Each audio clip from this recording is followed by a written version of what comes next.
All right, here we go. Snow the Product, welcome back. Thank you. Appreciate it. This is like our third time together. I know, right? It's been a while.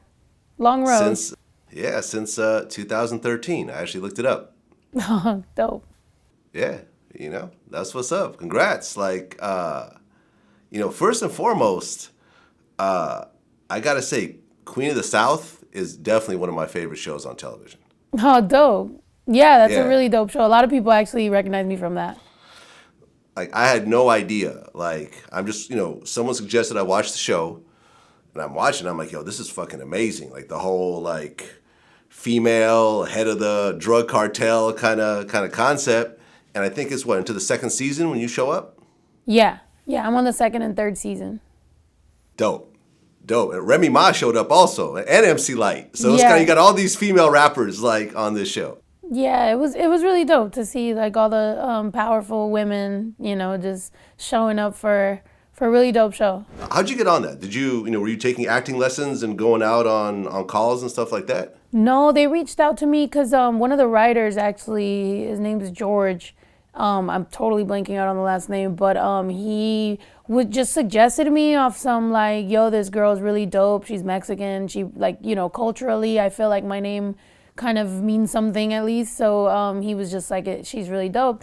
And they were like, all right, cool. She should try out or whatever the audition.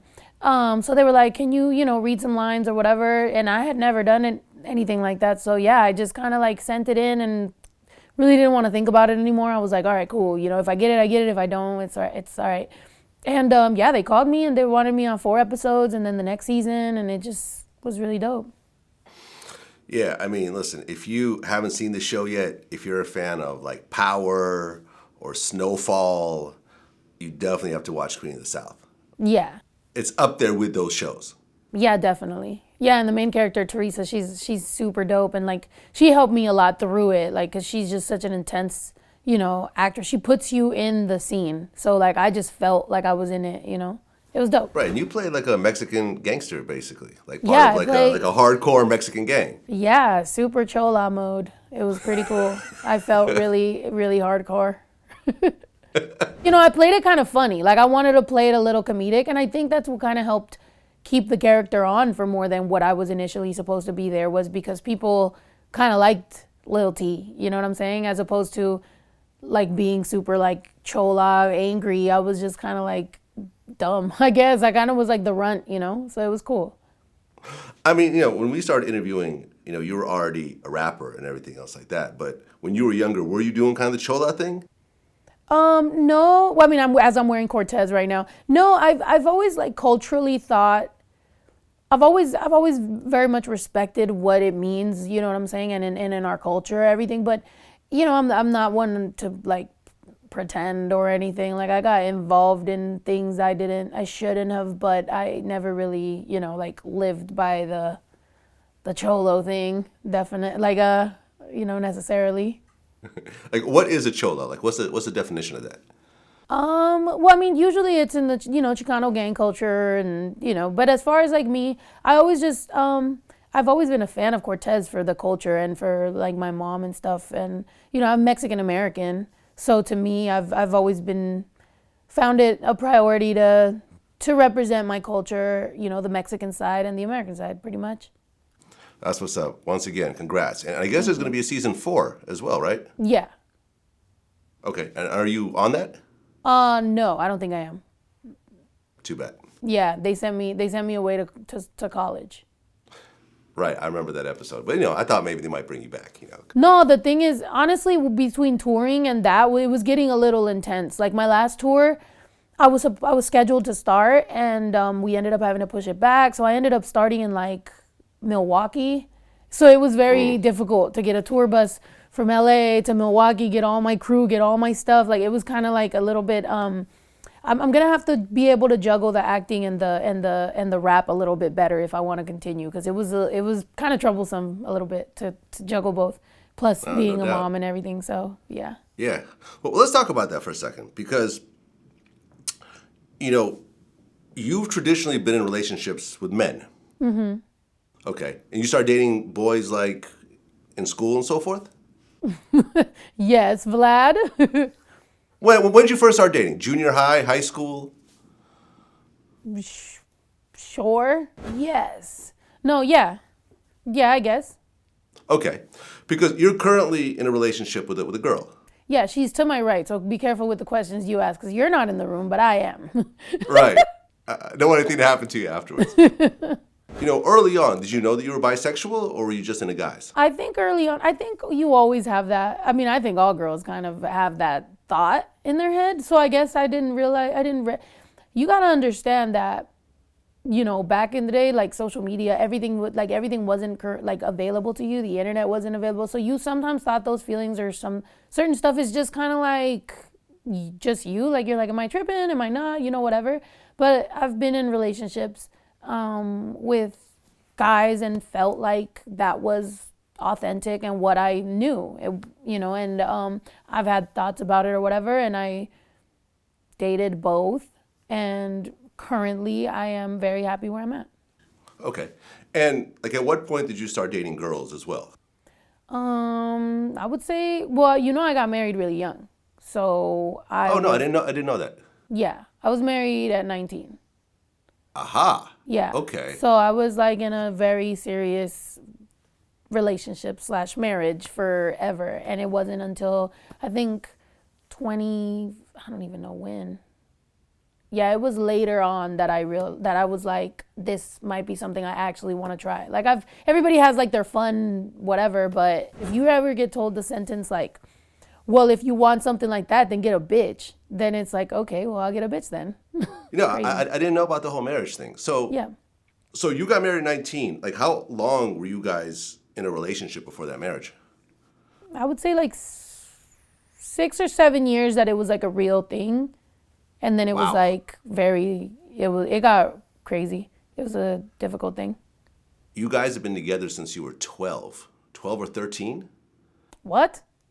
You said no. How long before you got married at 19? Oh. How long were you? Okay, No. I'm like, whoa, You're that's like, oh my serious God, right you there. got sold into marriage. No, that wasn't the case. No, we had been together for like a year and a half, a little more than a Okay, year and a half. since you were 17, 18. Yeah. Okay, so this is like your high school like boyfriend kind of? No, I had dated in high school and then I graduated kind of early because I kind of went to one of those like continuation thingies and just wanted to get it over with high school. So, yeah, it was just, Okay, so this was like your first boyfriend after you left school and so forth. yeah. Okay. Why get married at 19? What was the what was the reason to get married still as a teenager? I don't know. I felt grown. I mean, why does anybody do it? You just are like, you're grown, you're here, you're like, I'm ready to settle down. And then you're like, psych, oops, that was crazy. Okay. So both of you felt like it was, you guys were life partners and this was the right thing to do and so forth. Yeah, I guess. I don't know, Okay. Vlad. I don't remember. That shit was a long time ago. Okay. So how long after you were married did you actually have a child? I don't know, like 3 years? Okay. So like 22. Yeah. Okay. So, and at that point you're already rapping and everything else like that? Yeah. Okay. How did actually having a baby affect your career and so forth? Once you had the baby, how big of a shift was that in your life? Because now you have this person you have to take care of. That was the ultimate shift in my life. That literally is what made me the person I am now. And it sounds super cliche, but that was, because that's what I'm telling you. Like with everything in my life prior to having a kid was turmoil. Was like crazy. Like I don't really know why or what. I can't give you any reasons for anything. But from the day of having my son forward, then everything revolves around stability and him and his future and what I need to provide and what I need to do. So, I mean, a lot of times parents stay together for the child, even though they're Yeah. not getting along. And the child makes it a lot more real, I could Like, definitely okay. say that was the case if that's where you're going with it. Yeah. Yeah. So at what point did you guys decide to break up after having the baby? We were like After the, well, after the baby, I was already. If anybody's ever had a kid, if a woman's ever been pregnant, they know what it feels like when you're kind of like not having the support that you need or whatever. So it's like you kind of already start going through these feelings of like, what the fuck? Am I doing this by myself? Like, what are we doing? Like, so it's like, I feel like those type of feelings, come up. And I think men have this tendency, and I'm not trying to be a Superman hater here, but to a lot of times write off what women say. So it's like if you go, yo, I'm having an issue with A, B, and C, they're like, oh, you're crazy. You're like, you're tripping. And it's not until you're really like to the point of like, yo, you know what? I let you know for a very long time these were the issues and you didn't give a fuck. So I'm now prepared to walk away. And then that's when everybody's mad and angry and crying. And you're like, didn't I fucking tell you? I mean, being a successful music artist, were you the primary breadwinner in that relationship, or was he, keeping up with you? Yeah. I was the primary breadwinner for the later half, yeah. Okay. Did that cause a problem, you think? Because a lot of men have issues with that. Yes. Definitely. Men have issues with that. Even like a good person like will not they'll even have that, I think, going back and forth in their own brain of like, yo, am I having an issue with this? And they try to like pull back, but then they still have an issue. It's always an issue, I think. And it's an issue even I feel like in same-sex marriages or in relationships could be an issue too. I think a lot of times it's just your ego, getting the best of you. Like I feel like maybe if I was with somebody who's like making a lot more money than me, maybe I'd be like, have the pressure to keep up, or, do you even, so I don't know. It's sometimes I think it's insecurity, but when it comes to me, like I've never really cared for which side of I'm on. Yeah, I think most men would feel very insecure if their woman is making more than them. No matter how much they want to deny it, unless they're on that pimp shit. Like, you know what I'm saying? Yeah. Like, I think most traditional men, like an alpha male would have a problem with that. Yeah, definitely. So you talked about how in Mexican culture it's not very embracing of homosexuality. Yeah. So as you're in your marriage and you're starting to kind of think about where, what you really are into and so forth, did that play a role in terms of, your culture and your family? No, because when I was younger and like I was just having fun or whatever, like I didn't, it's always kind of been whatever. I've been very like not close to my family very much, but once I was already grown and I had gotten signed a while back and I was starting to make my own money. I lived on my own. Like I've always, had my own place. I don't really rely on anybody. I don't really feel like that was something I should worry about, me. But the reason I say it when I say it about other people is because a lot of kids don't have the freedom I did, so I'm always very careful of how I represent, my, like anything I represent, because I'm also aware of the what's the word, privilege that I've been able to have, so you gotta check your privilege too, and know, not everybody gets to switch up their life in front of their family and be accepted, because a lot of people do rely on their parents or on their family or on whatever, or they can get shunned or whatever. So I don't really feel like my story necessarily reflects most people's story. I was already a quote unquote rapper, so. Well, yeah, and you got to live your truth. You didn't have to live for someone else's life. Yeah, and also like, I forgot what the fuck I was gonna say. Sorry. That was like a really amazing point, and then I just forgot it. So I'm sure it'll come back at some point. Yeah. How did the conversation go? Because when you got into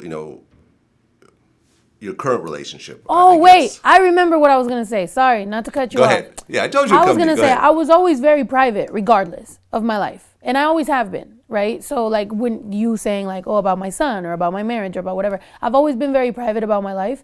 And I wanted to be very private this time around, but my girlfriend currently has a fucking crazy personality, and it's like amazing, and like people are gravitating towards it, and there's like nothing you can do. You know what I'm saying? So it's like, I'm not going to be the person that's going to like hold someone back. Like she on her own is a really like creative and amazing person. So it's like, I'm not I'm not gonna hide that. So I'm gonna just be like, all right, cool, we out here, you know. And it's also something that I do feel is underrepresented. So, and even the whole going from, you know, a male to a female relationship has gotten a lot of girls out there, apparently thinking about it. So hey, No. the more the merrier.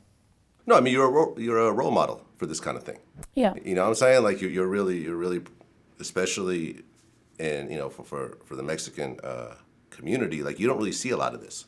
Yeah. And I've never identified as anything because like people Yeah. are just like, what are you now? And I'm just like, I mean, I really haven't like came out and like identified as anything. So I'm just kind of like, I'm just out here doing whatever I want to do. How was the to me. conversation with your son's father when you're like, I'm into women, I'm in a serious relationship with a woman at this point? What is every guy's every guy's response? Every guy's like cool until they're just like, oh wait, you're like in love and stuff, and then they're like, whoa, yeah. But yeah, I was always very upfront with him, so I don't have anything at all to say about that. Well, I mean, you guys have a son together, so you guys have to ultimately make it work with the, you know, with the relationship. So. Yeah, I love his mom. His mom is really amazing. She's actually in my newest video, by the way. Plug, because we're here to talk about music, Vlad. And I have a song called Gaslight. And my son's grandma is in the music video. She's lit. I saw it. Yeah? I saw it. And by the way, congrats on Waste of Time. Almost 20 million views last I checked. Mm-hmm. And it was a hell of a song. Thank you. Yeah, right? And a hell of a video on top of that. Yeah. Conceptually, it's dope. Yeah. I thought that's where you were going. That's my baby's father in the video as well. Oh, with the muscles. Yeah. So Oh. everybody's working around me right now. It's a consistent thing here. Aha. Aha. Okay. That's what's up.